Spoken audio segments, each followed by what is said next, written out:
смени, како да се смени овој лош договор и дали може да се смени овој лош договор? Може.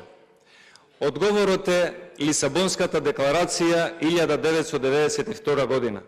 Европската Унија донесе заеднички декларација, најмоćните земји членки на ЕУ, дека ќе ја признаат државата доколку во незиното име не е вклучен зборот Македонија.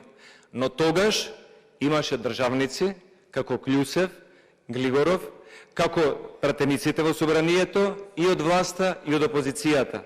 Го одбија тоа, Лисабонската декларација се смени. Така се менува и овој понижувачки договор. По однос на другите прашања поврзани за историјата, многу е срамно што Зоран Заев за додворување кажа во едно интервју за бугарски медиум: македонскиот народ и бугарскиот народ се исти. Не е точно. Македонскиот народ и бугарскиот народ се различни, имаат посебна историја и затоа можеме